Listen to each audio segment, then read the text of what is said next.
नमस्कार दोस्तों। आज एक बहुत इम्पॉर्टेंट इश्यूज़ पे जो एक क्वेरी जब से मैंने एनआईएस के ऊपर कवरेज करना शुरू किए, पता नहीं कितनी बार कितने जगहों से ये क्वेश्चन आए हुए कि every corner all across India.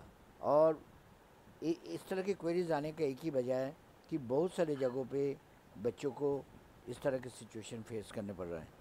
Comment section में शेयर करना, क्या आपने भी ऐसे एक्सपीरियंस किए? यस। आज की जो टॉपिक है, burning topic of the day, value of NIS board. क्या एनआईएस की मान्यता पूरी इंडिया या अब्रॉड में ये हर जगह एक्सेप्टेबल है, और अगर नहीं है तो क्यों नहीं है, और एक्चुअल वजह क्या है, सारे बताऊंगा। एंड तक बने रहना, और बहुत ही इन्फॉर्मेटिव वीडियो, जितना मैक्सिमम हो सके शेयर कर देना, क्योंकि मैक्सिमम बच्चे तक ये पैगाम पहुंचने चाहिए। और एक चीज़ और, आप जानते हो मैं सिर्फ एकमात्र यूट्यूबर हूँ जो लगातार लाइव सेशन में आपके सारे ग्रीवेंसेस को सुना करता हूँ और आपको सोल्यूशन बताता हूँ।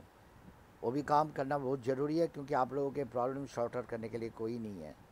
रियलिटी में आपके प्रॉब्लम के अगर सोल्यूशन जानने चाहते हो तो मेरे लाइव सेशन को ज्वाइन करना मत भूलना। उसके लिए आपको एक ज़रूरी काम करना है, सब्सक्राइब करके बेल आइकन प्रेस करके रखने हैं, सो दैट जैसे मैं लाइव शुरू करूं आप तक नोटिफिकेशन पहुंच जाए।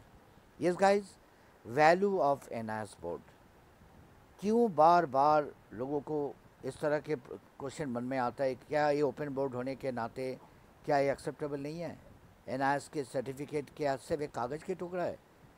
उसी टॉपिक पे बात कर रहा हूँ। यस गाइज, और लास्ट में एक ऐसे सोल्यूशन है कि एविडेंस दिखाऊंगा तुम्हें, जिससे तुम्हें डेफिनेटली निश्चिंत हो जाओगे कि नहीं, आपने कोई गलत डिसीजन नहीं लिए।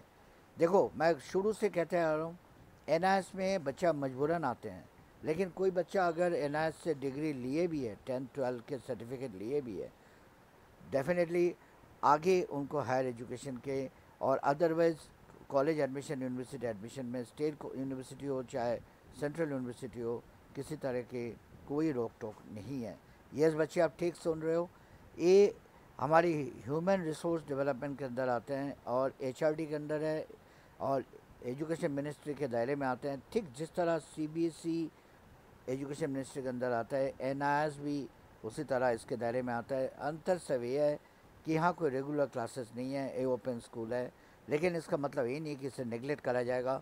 मैं मानता हूँ बहुत सारे ऐसे सिचुएशन हैं जहाँ बच्चों को सफ़र करने पड़ रहा है।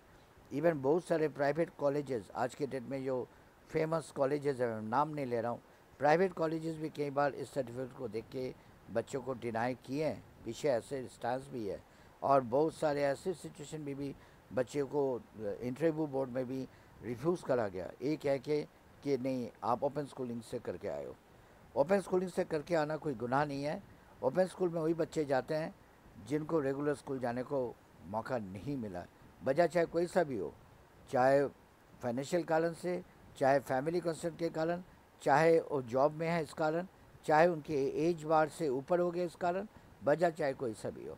लेकिन इसका मतलब ये नहीं है कि इंडिया के अंदर रह के और इंडिया गवर्नमेंट की इशू करे हुए, क्योंकि एचआरडी मिनिस्ट्री इंडिया गवर्नमेंट के अंदर की एक ब्रांच है, वहाँ से इशू करे हुए सर्टिफिकेट को कोई नलीफाई कर। आपको मैं जीते जाता प्रूफ दिखा रहा हूँ। ये जो आप देख रहे हो, ये एक्चुअली एक लेटर है, एक ईमेल रिप्लाई, एक स्टूडेंट्स के ग्रीवेंसेस के अगेंस्ट में रिप्लाई एनआईएस की तरफ से करा गया था। ये पीछे हुआ था, इस स्टूडेंट को किसी नामी दामी कॉलेज ने रिफ्यूज़ कर दिए थे, प्राइवेट कॉलेज ने। फिर स्टूडेंट ने इस इंसिडेंट को एनआईएस हेडक्वार्टर में मेल करके उनको पूछा था, क्या ये जो हमने कोर्स करा ये क्या एक्सेप्टेबल नहीं है, क्या ये सर्टिफिकेट वैलिड नहीं है? फिर एनआईएस ने उस रिलेटेड जो रिप्लाई उनको करा है, वो रिप्लाई मैं आपके साथ शेयर कर रहा हूँ, और आप क्लियर कट देख पा रहे हो। इसमें चीज़ क्लियर कट एनआईएस की तरफ से मेंशन करा गया कि NIS issued certificate all across India valid, चाहे वो गवर्नमेंट ऑफ इंडिया के डायरेक्ट एंटरप्राइज हो, चाहे कोई प्राइवेट कॉलेज हो, चाहे कोई स्टेट रन यूनिवर्सिटी हो, चाहे कोई सेंट्रल यूनिवर्सिटी हो। और उन्होंने ये भी बताया कि कोई भी इंस्टीट्यूट, यूनिवर्सिटी, कोई कॉलेज, इवन अगर कोई जॉब इंटरव्यू कहीं पे भी आपको आपके सर्टिफिकेट को नलीफाई करा जाए, डिनाई करा जाए, ये बोला जाए कि आप एलिजिबल नहीं हो, उनसे सिर्फ आपको एक काम करना है, उनको बड़ी पोलाइटली आपको बताना है, आप इस चीज़ को रिटर्न में रिप्लाई दे दो कि NIS के स्टूडेंट होने के कारण मेरी एलिजिबिलिटी नहीं है ओपन स्कूल से। जो चीज़ आप ओरली बता रहे हो वही चीज़ हमें लिख के दे दो, और आपको करना क्या है, ठीक वही एविडेंस आप क्लियर बोल देना कि मेरे को अपने NIS से जवाबदेही मांगना है कि फिर एक कोर्स हमने किस बात के किए। ये कह के उनसे रिटर्न लेके वही एविडेंस अगर आप NIS को मेल के जरिए आप भेज देते हो, या नोएडा हेडक्वार्टर जाके यही चीज़ आप डायरेक्टली दिखाते हो अथॉरिटी को, इमीडिएटली एक्शन लिए जाएंगे और उस इंस्टीट्यूशन के, उस ऑर्गेनाइजेशन के अंदर कार्रवाई होंगे। मैं आपको एश्योर कर रहा हूँ, आप बेफिक्र रहो। इंडिया के अंदर कम से कम इंडिया के किसी भी कोने में आपको कोई परेशानी नहीं होनी चाहिए। इवन अब्रॉड में भी बहुत सारी जगहों पे एक्सेप्ट करा जाता है, बल्कि कुछ जगहों पे वहाँ भी दिक्कतें होते हैं।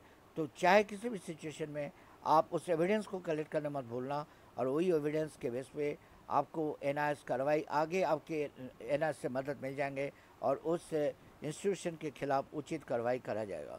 तो बच्चे, ये बहुत एक इम्पॉर्टेंट इश्यूज थे और लगातार बहुत दिन से मेरे को लग रहा था कि इस पर डिटेल आपसे बात करनी चाहिए, इसी वजह से खुल के बात किए। इवन देन अगर मन में कोई कन्फ्यूजन है, डाउट है, आप मेरे साथ लाइव में मिलना, वहाँ और डायरेक्टली डिस्कशन करेंगे। उम्मीद करता हूँ वीडियो आपके लिए बहुत ज़्यादा इन्फॉर्मेटिव रहा होगा। अगर ऐसा लगा होगा तो इन दैट केस लाइक करना मत भूलना, और मैं एश्योर कर रहा हूँ आगे भी इस तरह आप